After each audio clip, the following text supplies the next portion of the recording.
नमस्ते, मैं अलका ठाकुर हूं और आप सभी का अलका मेडिकल क्लासेस में स्वागत है। तो आज के लेक्चर में हम डिस्कस करने वाले हैं चिंता के बारे में। मेरी चिंता, आपकी चिंता, हम सबकी चिंता के बारे में।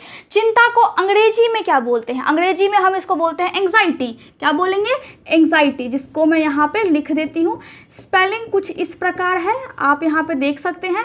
अब देखिए, चिंता क्यों होती है? चिंता बात बात पर होती है। चिंता इसीलिए होती है, अगर हमारे पास अच्छा घर नहीं है तो हमें चिंता होती है, अगर हमारे पास गाड़ी नहीं है तो हमें चिंता होती है, अगर हम देर से स्कूल पहुंचते हैं तब भी हमें चिंता होती है, अगर हम स्कूल में फर्स्ट नहीं कर पाते हैं तब भी हमें चिंता होती है, अगर हमारे पास बैंक बैलेंस नहीं है तब भी हमें चिंता होती है, अगर हमारा हेल्थ अच्छा नहीं है तब भी हमें चिंता होती है, अगर कोई दूसरा सक्सेस कर रहा होता है और हम उससे पीछे हैं तब भी हमें चिंता होती है। तो चिंता हर बात से होती है। अगर किसी का रिश्ता नहीं लग रहा है तब चिंता होती है, अगर किसी की शादी टूट गई है तब चिंता होती है, अगर किसी का ब्रेकअप हो गया है तब चिंता होती है, अगर किसी के माँ बाप रूठ गए हैं किसी वजह से और वो उसके घर आने को तैयार नहीं है तब चिंता होती है, सास बहू के झगड़े के कारण बेटे को चिंता होती है या फिर बेटी को चिंता होती है, अगर आप पढ़ाई में अच्छा नहीं कर रहे हैं तब चिंता हो रही है, या फिर आपको बहुत अच्छी जॉब है, बहुत अच्छी सैलरी है और संतुष्टि नहीं मिल रही, उसमें मन नहीं लग रहा है,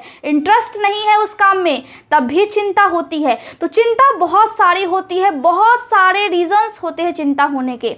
हर लोगों के पास अलग अलग तरह की चिंताएं होती है, लेकिन चिंता क्या है? अगर ये सभी चिंताएं होती है और कुछ देर के लिए होती है तो ये नॉर्मल है। मैंने क्या बोला? अगर ये सभी चिंताएं होती है लेकिन कुछ देर के लिए होती है तब ये नॉर्मल है, लेकिन अगर यही चिंता आपकी जान लेने को आ जाए तो क्या होगी? अगर यही चिंता आपको बार बार सताए तब क्या होगी? बार बार आपको परेशान करे तब क्या होगी? तब बहुत दिक्कत हो सकती है। तब हो सकता है कि आपके घर में कलेश हो सकता है कि आपके परिवार के साथ आपका रिलेशन बिल्कुल खराब हो जाए, हो सकता है कि आप जिस चीज़ में थोड़ा बहुत भी ठीक ठाक कर रहे हो वो चीज़ भी सही से नहीं हो, है ना? तो चिंता बहुत ज़्यादा घातक होती है, इसीलिए बोलते हैं चिंता चिता के समान होती है।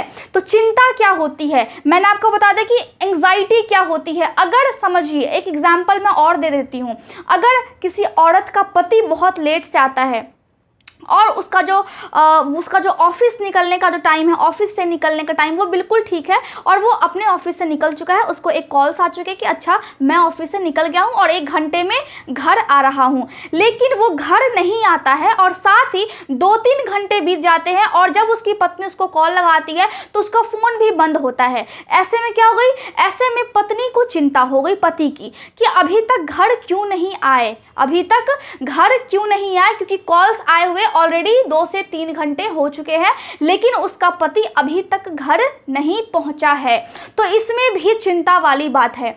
अब 2-3 घंटे 4 घंटे के बाद जब वो बहुत चिंता में होती है तब उसका पति अचानक से घर आ जाता है, जिसकी वजह से उसको थोड़ा सा रिलैक्सेशन होता है और जब वो चिंता में होती है तो उसके क्या होते हैं? हार्ट बीट तेज हो जाती है। जब हम स्ट्रेस में होते हैं, जब हम एंग्जाइटी में होते हैं तो हमारी जो हार्ट बीट है वो तेज हो जाती है। जो हम सोचते हैं, क्या सोचेंगे? अगर वो औरत का पति लेट से घर आता है तो वो क्या सोच रही है? तो वो सोच रही है कि कहीं रास्ते में कुछ हो तो नहीं गया, कहीं उनका एक्सीडेंट तो नहीं हो गया, कहीं उनका मोबाइल चोरी तो नहीं हो गया, कहीं कुछ तो नहीं हो। मतलब कारण उनको नहीं पता है, कारण उनको नहीं मालूम है, लेकिन फिर भी उनको चिंता हो रही है, एंग्जाइटी हो रही है, जिसके कारण उनका हार्ट बीट तेज हो रहा है। वो एक जगह पे स्थिर होकर के बैठ भी नहीं पाती है, इधर से उधर घर में टहलने लगती है। तो क्यों हो रही है? चिंता के कारण हो रही है। लेकिन यहाँ पे क्या है? यहाँ पे कारण उनको नहीं पता है, एग्जैक्टली नहीं पता है कि आखिर मेरे पति के साथ क्या प्रॉब्लम है जिसकी वजह से वो घर देर से आ रहे हैं। तो यहाँ पे यही फर्क है एंग्जाइटी और स्ट्रेस में। अब देखिए, यहाँ पे मैं स्ट्रेस भी लिख दूँ।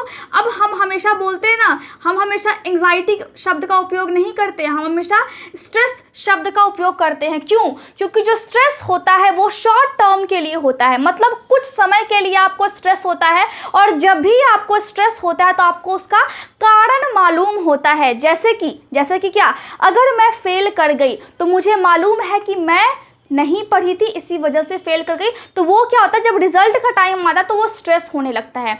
अगर किसी को पता है कि घर में टेंशन चल रही है, तो अगर उसकी वाइफ आकर के बार बार अगर उसको ये बोलेगी कि इस वजह से टेंशन है, पैसे की दिक्कत है, ये है वो है, तो क्या हो रहा है, तो उसको स्ट्रेस हो रहा है कि अब घर के खर्चे कैसे चलेंगे, अब बच्चों की फीस कैसे भरी जाएगी, अब किस तरह से हम मैनेजमेंट करेंगे घर का अगले महीने के लिए, या फिर ये एक महीना हम कैसे निकालेंगे। तो स्ट्रेस हो रहा है उस टाइम में उस व्यक्ति के ऊपर, लेकिन उसको मालूम है पैसे की दिक्कत है, इसीलिए स्ट्रेस बढ़ रहा है। तो स्ट्रेस का मतलब यही होता है कि हमारे जो बॉडी पर, हमारे मस्तिष्क पर एक दबाव पड़ता है। तो स्ट्रेस को हम हिंदी में बोलते हैं तनाव। क्या बोलते हैं, तनाव, या फिर हम इसको दबाव भी बोल सकते हैं, जिसको हम बोलते हैं प्रेशर पड़ जाना। और एंजाइटी को हम क्या बोलते हैं, चिंता। तो ये दोनों में डिफ्रेंशिएशन अगर हम करेंगे तो दोनों को हम इस तरह से समझ सकते हैं कि अगर किसी को स्ट्रेस होता है तो वो छोटे क्षण के लिए होता है, कुछ समय के लिए होता है, लेकिन चिंता अगर होती है तो ये लंबे समय के लिए होती है और ये और ज़्यादा लंबी हो सकती है। स्ट्रेस का मतलब होता है कि हमें उसका रीज़न पता है, हमें कारण पता है कि इस कारण की वजह से हमें चिंता हो रही है। जैसे कि पैसे की तंगी की वजह से स्ट्रेस होने लगते हैं, महीने के आखिरी के दिनों में स्ट्रेस होते हैं। क्यों? क्योंकि पैसा ख़त्म हो जाता है। कभी कभार जॉब नहीं लगती है, तब जा कर के स्ट्रेस होता है, इसको भी हम बोल सकते हैं। तो हमें पता है कि जॉब नहीं लगी, इसी वजह से हमें स्ट्रेस हो रहा है। लेकिन यहाँ पे अगर मैं बात करूँ तो यहाँ पे एंग्जाइटी की, तो एंग्जाइटी में क्या हो रहा है, एंग्जाइटी में हमें पता नहीं है। जैसे फॉर एग्जांपल आप ले लीजिए, जैसे कि आपका जॉब इंटरव्यू के लिए, अब जो इंटरव्यू के लिए जब आप देने गए इंटरव्यू, तो उस टाइम में आपको कुछ भी नहीं पता है कि आपका सिलेक्शन होगा या फिर नहीं, लेकिन फिर भी आपको एंग्जाइटी होती है, फिर भी आपको चिंता होती है, अरे कहीं मेरा सिलेक्शन होगा या नहीं होगा, किस तरह के क्वेश्चंस पूछे जाएंगे, क्या वो मैं उनका जवाब सही सही दे पाऊंगी या फिर दे पाऊंगा या फिर नहीं। तो इस तरह के ख्याल दिल में आते हैं। या फिर अगर आप कोई नई चीज़ों को शुरू करने वाले होते हैं, नए बिजनेस को अगर आप स्टार्ट करने वाले होते हैं, तो उस टाइम में भी आपको चिंता होती है कि अगर मैं ये बिजनेस स्टार्ट कर रहा हूँ या फिर कर रही हूँ तो इसका जो हमारा जो कंपनी है उस पर क्या इफेक्ट पड़ेगा, क्या हमारा माल बिकेगा या फिर नहीं बिकेगा। इसका मतलब क्या है, कारण नहीं पता है चिंता का, लेकिन आपको चिंता हो रही है, और स्ट्रेस में आपको कारण पता है। अब मैं समझ रही हूँ कि आपको बिल्कुल क्लियर हो चुका होगा, ठीक है। तो क्या बोलते हैं, चिंता चिता के समान होती है, इसीलिए चिंता कभी नहीं लेना चाहिए। ये हम सबने सुना है और आपने भी सुना होगा, हम सबने सुना है ये चीज़ें। अब यहाँ पे देखिए, एंग्जाइटी और स्ट्रेस दोनों में एक चीज़ कॉमन है। क्या कॉमन है? दोनों में लक्षण कुछ कुछ समान होते हैं। क्या समान होते हैं? सबसे पहले अगर किसी व्यक्ति को कोई फ़ोन करे और फ़ोन करके वो उनको बोले कि आपके किसी चाहने वाले की, जो कि आपके सबसे अधिक प्रिय थे, अगर उनकी मृत्यु हो गई है, तो उस कंडीशन में स्ट्रेस भी होगा और एंग्जाइटी भी हो सकती है, यानी कि शॉर्ट टर्म के लिए भी और एंग्जाइटी लॉन्ग टर्म के लिए भी। जो एंग्जाइटी होती है वो हमेशा नॉर्मल होती है, लेकिन ये सीवियर तब पहुंचती है जब आप बहुत अधिक लंबे दिनों तक जब आप चिंता करते हो। तो लक्षण क्या क्या सेम आते हैं दोनों में? सबसे पहले आपका हार्ट बीट तेज हो जाता है, चाहे आपको स्ट्रेस हो या फिर आपको एंग्जाइटी हो, दोनों में जो आपका दिल का धड़कन है वो बढ़ जाएगा। मतलब क्या होगी? हार्ट बीट आपकी तेज हो जाएगी। पहला हमने ये समझा। दूसरा, आपकी जो सांसें हैं वो फूलने लगेगी, मतलब रैपिड ब्रीदिंग। क्या होगा? Rapid breathing. दोनों में सेम है। पहला क्या है? Heart beat. तो मैं यहाँ पे लिख देती हूँ हार्ट बीट। हार्ट बीट ऊपर गया मतलब बढ़ गया। उसके बाद क्या होगा? सांस फूलने लगेगा, मतलब रैपिड ब्रीदिंग। जल्दी जल्दी सांस लेने का मन करेगा या फिर आप जल्दी जल्दी से सांस लेंगे। इसके अलावा डायरिया या फिर कॉन्स्टिपेशन हो सकता है। डायरिया का मतलब होता है दस्त। दोनों में सेम एक लक्षण देखे जाते हैं, जो कि क्या होता है? डायरिया या फिर कॉन्स्टिपेशन। कॉन्स्टिपेशन मतलब कब्ज, ठीक है। तो नोट्स आपको मिल जाएंगे टेलीग्राम चैनल पे, डिटेल में आपको मिलेंगे, तो घबराना बिल्कुल भी नहीं है। और यहाँ पे मैं आपको बताती हूँ, थोड़ा बहुत मैं लिख करके समझाती हूँ। नोट्स डिटेल में आपको टेलीग्राम चैनल पर हमेशा मिलते हैं, और आज भी इस लेक्चर का नोट्स आपको मिलेगा। आप जा करके डाउनलोड कर सकते हैं और फिर से आप शॉर्ट नोट्स को बना सकते हैं। तो यहाँ पे 3 चीज़ मैंने बताई है, 3 चीज़ जो कि ध्यान देने वाली बात है। अगर स्ट्रेस हो या फिर एंग्जाइटी हो, दोनों में हमें 3 ये सिम्टम सिम्टम यानी कि लक्षण कॉमन देखने को मिलेंगे। पहला, दिल की धड़कन बढ़ जाएगी। दूसरा, रैपिड ब्रीदिंग, सांस फूलने लगेगा। डायरिया या फिर दस्त या फिर कब्ज हो सकता है मरीज को। तो एंजाइटी कब होती है, मैंने आपको बता दिया कि बहुत समय में ऐसा देखा गया है कि हम जब डेली का काम करते हैं उस टाइम में छोटी छोटी बातों पे हमें चिंता होने लगती है। लेकिन अगर वही चिंता, वही सोच, वही नकारात्मक सोच अगर बार बार आए किसी भी काम में और आदमी खुद पे खुद सोचने लगे, जैसे एक एग्जांपल मैं आपको बता दूं, अगर आप गए जॉब इंटरव्यू के लिए और आप जॉब इंटरव्यू के पास चेयर पे, बाहर में लगा हुआ चेयर पे आप बैठे हुए हैं और आपके दिमाग में पहले आई एंजाइटी। इसका मतलब क्या है, पहले आप सोचे, क्या सोचे पहले आपके दिमाग में आया कि आखिर ये क्वेश्चंस कैसे मुझसे पूछे जाएंगे। यहाँ पे जो सभी लोग हैं वो मुझसे ज़्यादा एजुकेटेड दिख रहे हैं, सबके ड्रेस बहुत अच्छे हैं मुझसे, सबकी क्वालिफिकेशन ज़रूर मुझसे बहुत अच्छी होगी, सब ज़रूर मुझसे आगे अच्छे से पढ़े होंगे, अच्छे स्कूल से आए होंगे, अच्छे कॉलेज से आए होंगे और इनमें टैलेंट भी मुझसे ज़्यादा होगा। इसके साथ ही क्या होगा, आपकी जो दिल की धड़कनें हैं वो तेज़ हो जाएंगी, आपकी जो सांस है वो अगर फूलने लग जाए और साथ ही आप पूरा पसीना पसीना हो जाए और आपके दिल के पास आपको चेस्ट में दर्द महसूस हो, जिसको हम क्या बोल सकते हैं, चेस्ट पेन। ठीक है, दर्द आपको महसूस हो। साथ ही क्या लगे, साथ ही जब आपको ऐसा फील होने लगे कि आपका जो फेफड़ा है वो पूरा जकड़ चुका है और आपको बिल्कुल भी सांस लेने में नहीं बन रहा है, सांस लेने में तकलीफ हो रही है, उस टाइम में आप ऐसा महसूस करेंगे और आपका पूरा शरीर पसीना से गीला हो जाएगा। उस टाइम में हम बोल सकते हैं कि आप एंग्जाइटी डिसऑर्डर से ग्रसित हैं। तो जब एंग्जाइटी बहुत लंबे समय तक हो तो उसको हम क्या बोलते हैं, उसको हम बोलते हैं एंग्जाइटी डिसऑर्डर। और इसके प्रकार भी हैं, देखिए क्या क्या प्रकार है। अब यही है कि जब एंग्जाइटी, जब चिंता आपको लंबे समय तक सताने लगे, उसी को हमने बोला एंग्जाइटी डिसऑर्डर।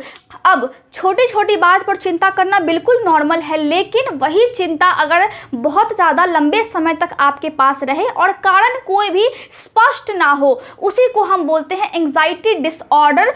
और ये एक तरह से बीमारी हो गया। मतलब क्या, मतलब कि अभी तक आप स्वस्थ थे, जो कि छोटी छोटी बात पर चिंता कर रहे थे, लेकिन अब आपको हो गया है बीमारी। अब इसमें टाइप्स भी होते हैं, मतलब इसके प्रकार भी होते हैं। अब प्रकार में हम सबसे पहले क्या देखते हैं, पैनिक डिसऑर्डर। देखिए इसका क्या इलाज है और आप अपने स्तर पर क्या कर सकते हैं, इसके बारे में भी मैं आपको बताऊंगी। ठीक है, तो घबराना बिल्कुल भी नहीं है और आपको अच्छे से पहले सीखना है कि आखिर एंग्जाइटी क्या होता है। Panic disorder. दूसरा क्या है, दूसरा है फोबिया, अभी आपको समझ में आएगा। तीसरा क्या हो सकता है, तीसरा है सोसाइटी एंग्जाइटी डिसऑर्डर। चौथा क्या हो सकता है,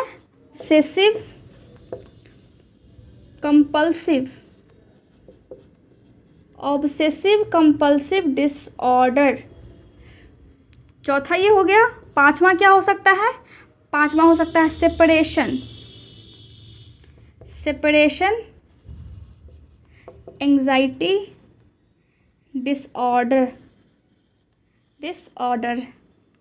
छठा क्या हो सकता है, हेल्थ इलनेस डिसऑर्डर। देखिए तो यहाँ पे हमने क्या क्या बात की, यहाँ पे हमने 6 प्रकार को देखा। पहला प्रकार क्या है, पैनिक डिसऑर्डर। इसका मतलब क्या है, इसका मतलब है कि आपको चिंता तो है, लेकिन आप छोटी छोटी बातों पे चिंता होने की वजह से बहुत ज़्यादा पैनिक कर जा रहे हैं। अचानक से गुस्सा करना, अचानक से चीखना चिल्लाना और अचानक से आपके जो दिल की धड़कनें हैं वो बहुत तेज हो जाती है। उस टाइम में जो आपका दिल होता है वो लगता है जैसे बाहर आ जाएगा। तो उस कंडीशन को हम क्या बोलते हैं, पैनिक डिसऑर्डर, जो कि एंग्जाइटी डिसऑर्डर का एक प्रकार है। तो कहीं पे भी लिखा रहे, डॉक्टर आपको अगर समझाते हैं तो आप समझिए बात को कि कहीं पे भी अगर लिखा रहे, हम क्या करते हैं, हम हमेशा दिमाग की जो बीमारियां होती है उसको हम इग्नोर कर देते हैं। इग्नोर करने का कारण भी है, हम ये मानते ही नहीं है कि जो हमारे पास प्रॉब्लम है, जो हमारे दिमाग में प्रॉब्लम है, वो एक बीमारी भी हो सकती है। लेकिन हमें ये मानना है कि अगर हमारे ब्रेन में कोई दिक्कत होती है तो ये एक गंभीर समस्या है। बॉडी के अदर अंगों में अगर कोई दिक्कत है तो ये गंभीर तो है, लेकिन अगर ब्रेन में है तो ये उससे भी ज़्यादा खतरनाक बात है, क्योंकि जो हमारा बॉडी है वो कंट्रोल कौन करता है? ब्रेन करता है। तो ब्रेन में अगर कोई दिक्कत हो, आपके बच्चे को हो, आपके घर में किसी को हो, तो दवाई करवाएं, उसके लिए आप टाइम वेस्ट ना करें। तो यहाँ पे एंग्जाइटी में पहला प्रकार क्या हो गया? Panic disorder. दूसरा क्या हो गया? फोबिया। फोबिया का मतलब है किसी चीज़ से डर लग जाना। अब किससे उसको भय होगा? किससे भय होगा? देखिए, बहुत सारे व्यक्ति को पानी से डर लगता है, बहुत सारे व्यक्ति को अंधेरे से डर लगता है, बहुत सारे व्यक्ति को अकेले रूम में रहने से, अकेले कहीं जाने से डर लगता है, उसको भय होता है। तो ऐसे में क्या होता है कि अगर आपको एंग्जाइटी है, तो अगर आप किसी रूम में अकेले गए और अचानक से लाइट कट गई और आपको डर है, आपको भय है अंधेरे से, तो उस टाइम में आप बहुत ज़्यादा पैनिक कर जाओगे, आप बहुत घबरा जाओगे। इस तरह के कंडीशंस होते हैं, उसी को हम बोलते हैं फोबिया। फोबिया का मतलब है डर होना किसी चीज़ का, या तो आग से, या तो हाइट से, बहुत ऊंची जगह से आपको भय हो सकता है। तीसरा क्या है? सोसाइटी एंग्जाइटी डिसऑर्डर, जिसमें लोग क्या करते हैं, उनको एंग्जाइटी है, लेकिन उसमें भी कौन सा प्रकार है? सोसाइटी एंग्जाइटी डिसऑर्डर, जिसमें लोग बहुत सारे लोगों से मिलने से कतराते हैं, बहुत सारे लोगों से मिलने से कतराते हैं, उसको हम बोलते हैं सोसाइटी एंग्जाइटी डिसऑर्डर। उसके बाद क्या है? ऑब्सेसिव कंपल्सिव डिसऑर्डर, जिसमें क्या होता है? जिसमें उसको ख्याल आता है कि वो अपनी हत्या कर ले, वो अपनी जान ले ले, क्योंकि उसके जीने का मकसद बिल्कुल ख़त्म हो चुका है, उसके लाइफ में कोई भी उम्मीद बची हुई नहीं है, कोई उससे प्यार नहीं करता है, कोई उसकी परवाह नहीं करता है, और लाइफ में वो कुछ भी नहीं कर सकता है। तो उसको ख्याल ऐसे आते हैं कि वो फालतू में इस दुनिया में है। लेकिन मैं आपको याद दिला दूं कि हर व्यक्ति के अंदर एक टैलेंट होता है, और जो एंग्जाइटी है वो दवा से तो ठीक होती है, लेकिन सबसे अधिक जो शक्तिशाली चीज़ है वो क्या है हमारे पास? वो हमारा मनोबल है। अगर हमारा मनोबल स्ट्रांग होगा तो हम कोई भी डिजीज़ को आसानी से हरा पाते हैं।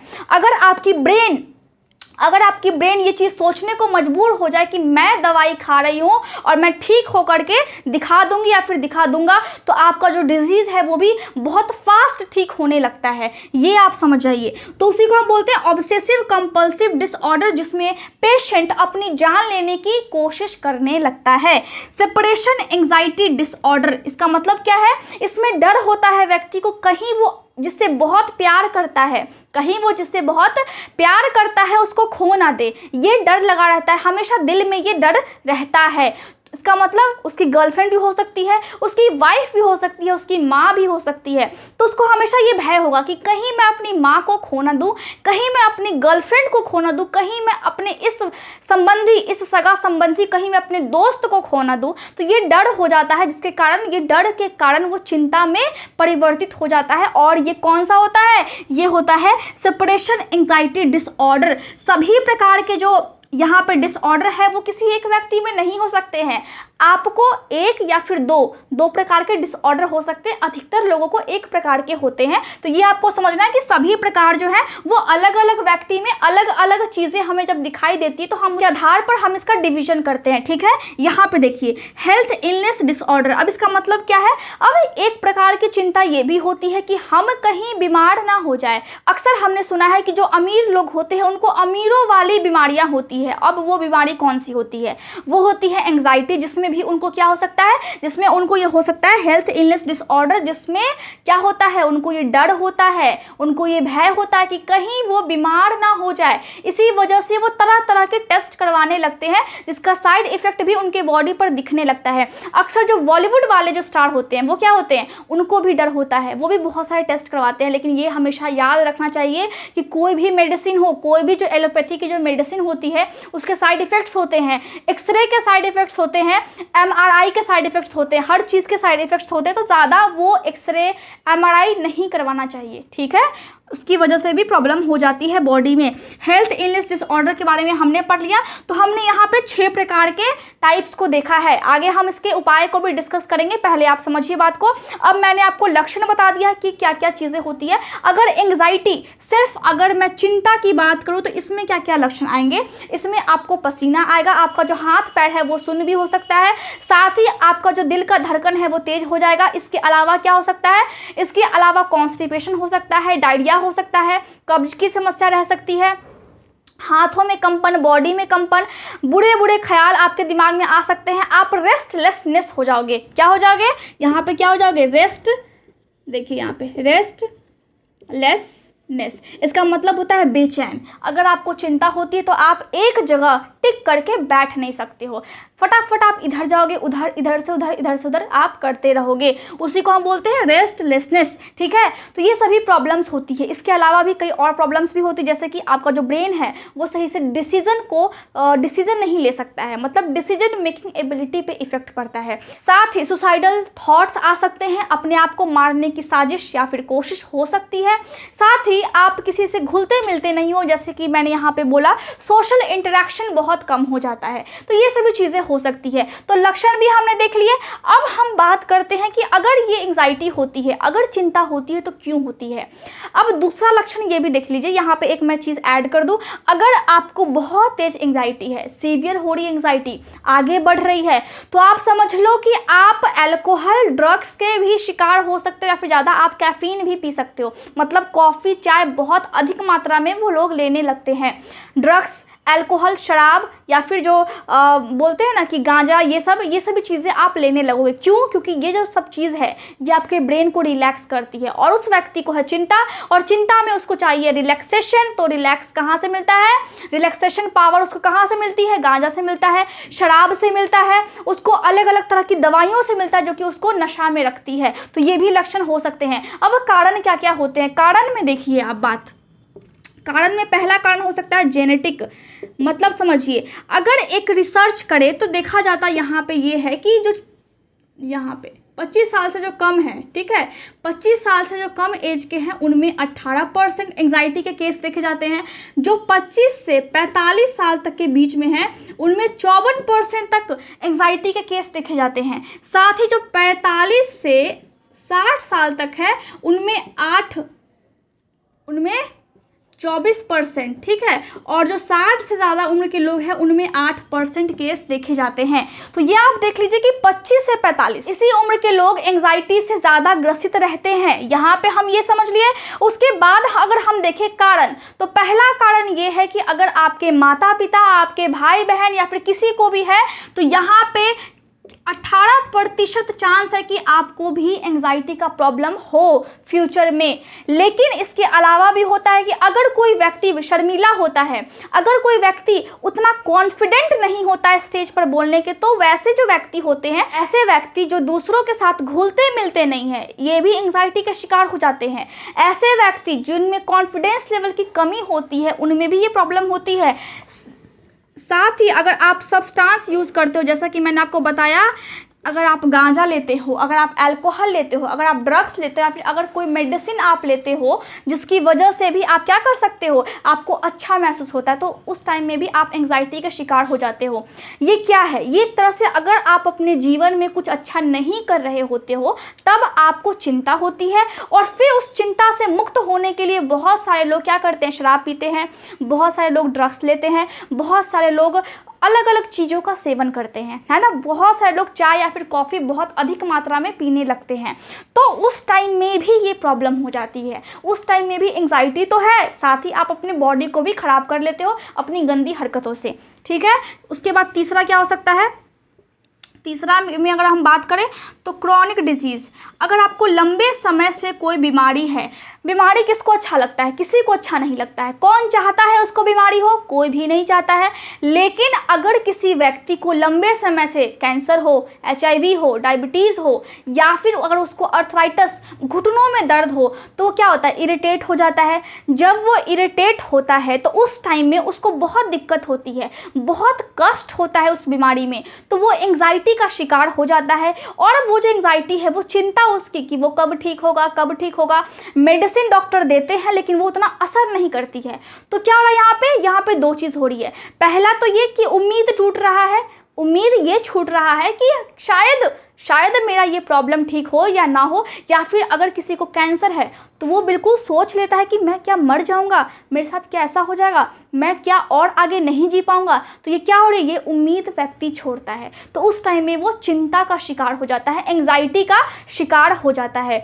लेकिन हमें याद रखना है कि कोई भी डिजीज़ हो, जो हमारे ऋषि लोग थे वो क्या बोलते थे, जो ऋषि मुनि थे वो क्या सिखा करके गए हैं कि जो भी चीज़ हो आप अपने मानसिक बल से अपनी सारी बीमारियों को दूर भगा सकते हो। उनका ये कहना था और ये बहुत हद तक सही है। सही इसीलिए है क्योंकि दवाई अपना काम करती है, लेकिन जो मेन चीज़ होता है वो आपकी उम्मीद होती है। अगर शीशा बार बार टूट जाता है, एक टुकड़ों में टूटे या फिर 1000 टुकड़ों में, तभी वो अपनी काबिलियत नहीं छोड़ता है, तब भी वो अपना स्वरूप नहीं बदलता है, चाहे वो कितने टुकड़ों में भी टूट जाए। इसीलिए कहा गया है कि कैसी भी परिस्थिति हो, मनुष्य को अपना स्वभाव नहीं छोड़ना चाहिए। वो जैसा है, जिस चीज़ के लिए काम कर रहा है उस चीज़ को निरंतर करते जाना चाहिए। अगर वो सही काम करता है तो उसका फल भी बिल्कुल सही मिलेगा, 100% ये गारंटी है कि सही मिलेगा। और कलयुग में ये कहा गया है कि अगर आप काम करते हो तो आपको फल भी मिल जाता है, वो भी बहुत जल्दी। पहले की तरह नहीं कि पहले पूरे जन्म में पहले हमने तप किया फिर अगले जन्म में हमें फल मिला, ऐसा कुछ नहीं होता है। इस जन्म में अगर जो हम कर लेंगे वो हमें मिल जाएगा। अगर हम पढ़ते हैं तो 6 महीने बाद हमारा कोई एग्ज़ाम क्रैक हो जाता है। अगर हम 1 साल मेहनत करते हैं तो हम 10 साल आगे चले जाते हैं। ये आपको मैं हमेशा बोलती हूँ और आज भी बोलूँगी कि अगर आप 1 साल मेहनत कर लोगे अपने पढ़ाई पे तो 10 साल आगे बढ़ जाओगे। अब आप सोच लो कि अगर 2 साल किया तो 20 साल, 4 साल किया तो 40 साल, 4 साल किया तो क्या 40 साल हो गया, और 5 साल तो 50 साल आप आगे बढ़ जाओगे। अब सोचो कि किस तरह से आपको फल मिलेंगे। आपको इसी तरह से फल मिलेंगे, मेहनत करने पर आपको फल मिलेंगे, है ना। तो यहाँ पे क्या हो रहा है, यहाँ पे डिजीज़ है, चिंता है, लेकिन वो मनोशक्ति से, मनोबल से उसको ठीक हम कर सकते हैं।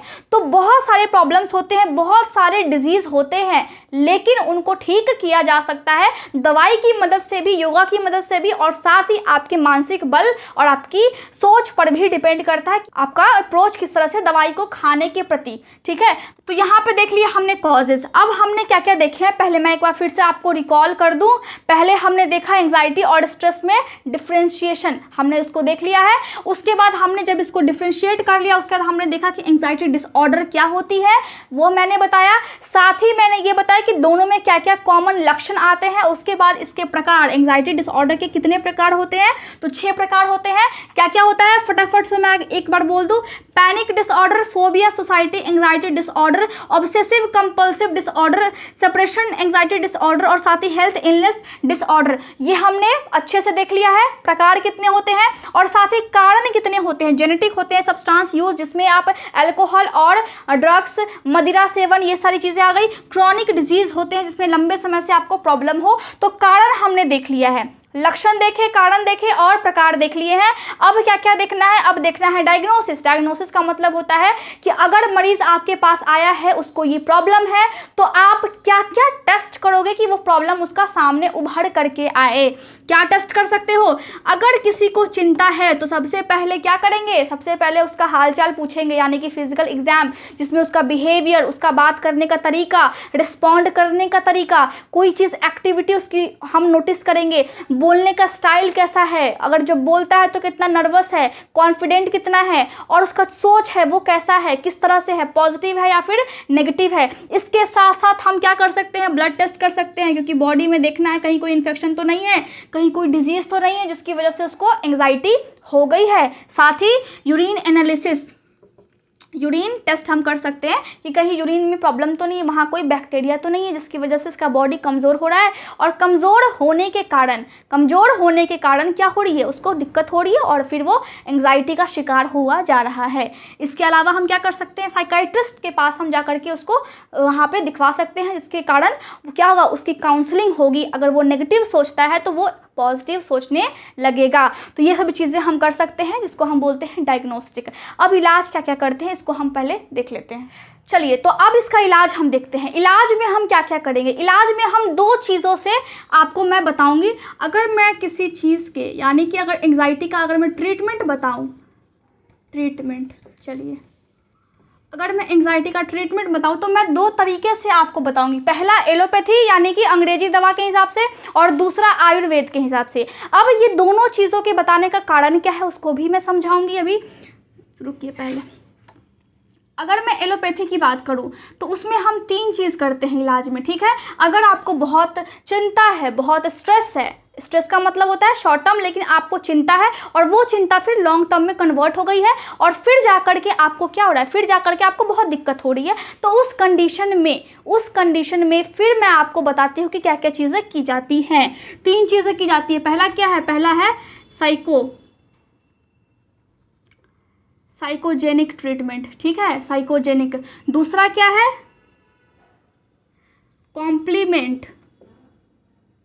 कॉम्प्लीमेंट हेल्थ टेक्निक्स, ठीक है। और तीसरा क्या है? मेडिकेशंस, ठीक।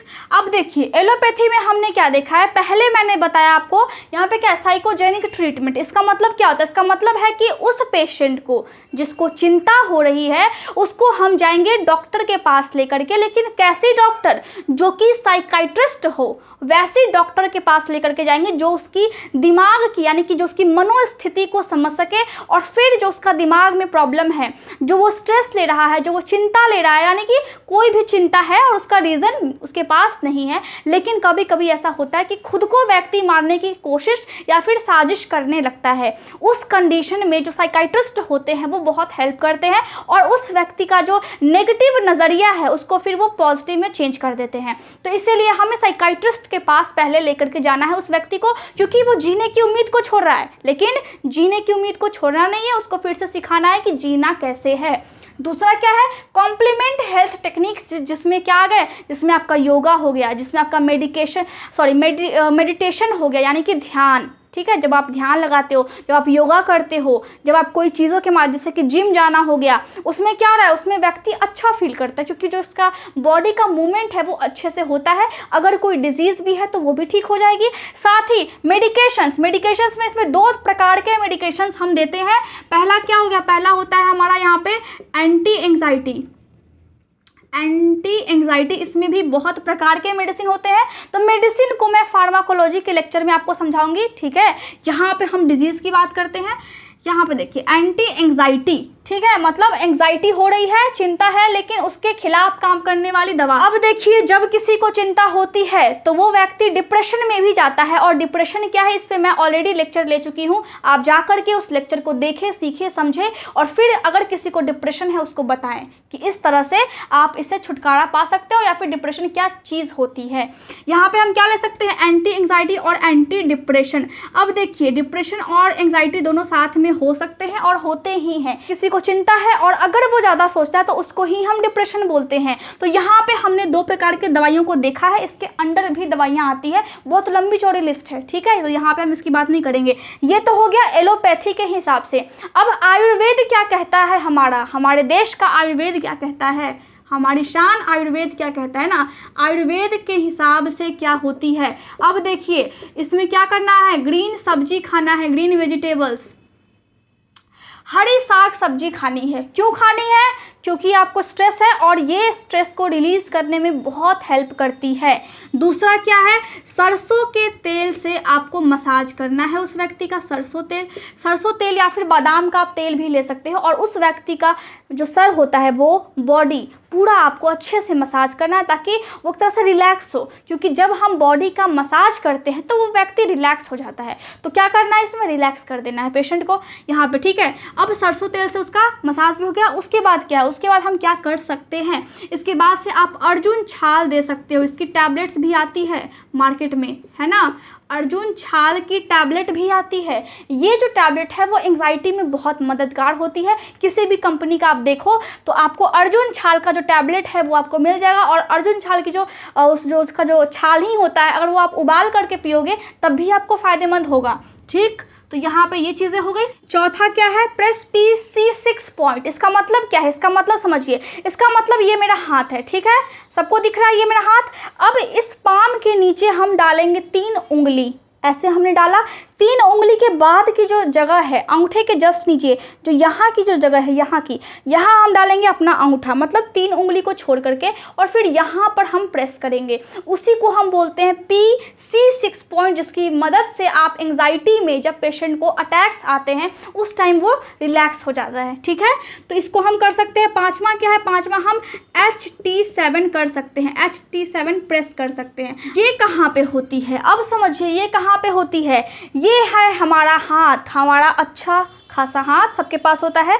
अब देखिए ये हो गया मेरा पाम। अब ये जो सबसे छोटी वाली उंगली है, इसके सीधे में देखिए, इसके सीधे में यहाँ पे है ना, इसके सीधे में यहाँ पर हम प्रेस करेंगे। इसी पॉइंट को हम बोलते हैं HT7 पॉइंट। जब इसको आप प्रेस करते हो तो उस टाइम में भी एंग्जाइटी में भी काफ़ी मदद मिलती है। अगर पेशेंट का हार्ट बीट बहुत तेज है तो उसका जो दिल की धड़कन है वो फिर अपने स्थिरता को पाने लगती है, मतलब धीरे धीरे स्लो हो जाती है। ठीक है, यहाँ पे हमने ये सीख लिया। अब छठा क्या है? छठा है ईयर मूविंग। छठा क्या है? Year moving. अब ईयर मूविंग का मतलब क्या है? हमारे कान में बहुत सारे पॉइंट्स होते हैं ना, हमारे कान में बहुत सारे पॉइंट्स होते हैं, और इसको हम डिटेल में अभी नहीं करेंगे, लेकिन बहुत सारे पॉइंट्स होने की वजह से क्या होता है कि जो हमारा कान है वो क्या करता है? बैलेंस भी करता है। तो यहाँ पे क्या करेंगे, जब किसी को पैनिक अटैक आएगा, जब किसी को पैनिक अटैक आएगा, ध्यान से सुनिए, जब किसी को पैनिक अटैक आता है तो ये संभावना बहुत ज़्यादा बढ़ जाती है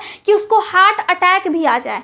जब उसको हार्ट अटैक आने की संभावना होती है, उस कंडीशन में हम क्या कर सकते हैं? अगर किसी व्यक्ति को एंग्जाइटी है, उस कंडीशन में हम उसके कान को इस तरह घुमाने लगते हैं, मतलब कहीं भी आप टच करो और हर जगह के पॉइंट को आप प्रेस करो, दबाओ उसको। इससे क्या होगा? इससे जो उसका पैनिक अटैक है वो धीरे धीरे करके स्लो होने लगेगा। इसको हम बोलते हैं प्रेशर पॉइंट्स होते हैं बॉडी में, और इसकी मदद से हम इस एंग्जाइटी में अपना काम निकलवा सकते हैं इस सारे टेक्निक की वजह से। ठीक है, तो ईयर मूविंग का मतलब यही होता है। और 7वां क्या होता है? Belly breathing. बेली ब्रीदिंग, इसका मतलब क्या है? इसका मतलब भी मैं आपको समझा दूं। ये आप खुद से कर सकते हो, इसके लिए आपको किसी भी डॉक्टर की आवश्यकता नहीं होती है। बेली ब्रीदिंग का मतलब होता है आपको सांस लेना है लेकिन पेट से। अब पेट से आप कैसे लेंगे ये देखिए, एक आपका हाथ रखना है आपके चेस्ट पे, मतलब आपके छाती पे, और एक रखना है पेट पे। तो जब आपको सांस लेना है तब आपका पेट फूलना चाहिए, आपकी चेस्ट नहीं फूलनी चाहिए। मतलब दीप आप सांस ले तो आपका पेट बाहर की तरफ निकलना चाहिए, और फिर आप उसको आसानी से फिर छोड़ते हो, है ना। तो उसको हम बोलते हैं बेली ब्रीदिंग। इससे क्या होता है? इससे जो फेफड़े में जब ऑक्सीजन जाता है, उसकी वजह से जो ऑक्सीजन फेफड़े को मिला, तो जो पैनिक अटैक्स आ रहा है जिसकी वजह से हार्ट बीट तेज हो रही है, उसको प्रॉपर जब ऑक्सीजन मिलती है तो वो फिर स्लो स्लो स्लो होने लगता है। तो उसी को हम बोलते हैं बेली ब्रीदिंग, जिसकी मदद से आप पैनिक अटैक्स जब पेशेंट को आए या फिर जब एंग्जाइटी की दिक्कत हो, तो इस टेक्निक की वजह से वो खुद से इससे निजात पा सकते हैं। इसके लिए किसी भी डॉक्टर की आवश्यकता नहीं होती है। इसमें आपको खर्च लगेगा, लेकिन अगर ये सभी चीज़ें आप करेंगे तो आप खुद से इससे छुटकारा पा सकते हैं। बहुत सारे घरों में दिक्कत होती है मेडिकेशंस के लिए, मेडिसिन्स के लिए पैसे नहीं होते हैं, तो इस टाइम में हमारा आयुर्वेद काम आता है। बहुत अच्छा टेक्निक है, और इससे ज़्यादा बेनिफिशियल आपको ये होगा, क्योंकि इसमें क्या है, एक तो पैसे का खर्च है, दूसरा क्या है कि आपको मेडिकेशंस के साइड इफ़ेक्ट्स भी होते हैं। और अगर आपको मेडिकेशंस कि साइड इफ़ेक्ट्स नहीं चाहिए तो आप ये सभी टेक्निक्स को अपना सकते हैं। और मान लिया कि आपको पैनिक अटैक्स आ गए हैं, एंग्जाइटी बहुत ज़्यादा बढ़ गई है, तो आप फिर एलोपैथ में दिखवाएं, और फिर कुछ टाइम के लिए आप इसको कंटिन्यू करो, फिर इसको डिसकंटिन्यू करके आप इस वाले टेक्निक पे स्विच कर सकते हो, जिसकी मदद से आप लाइफ लॉन्ग बिना दवाई के खुद को मेंटेन कर सकते हो, एंग्जाइटी से बचा सकते हो। तो आज का लेक्चर बस यहीं पे समाप्त होता है। मैं समझती हूँ आपको बहुत अच्छे से समझ में आ गया होगा। Thank you so much for watching my video. अगर कोई भी डाउट होता है तो आप पूछ सकते हो, लेकिन इलॉजिकल क्वेश्चंस ना पूछें। Thank you so much.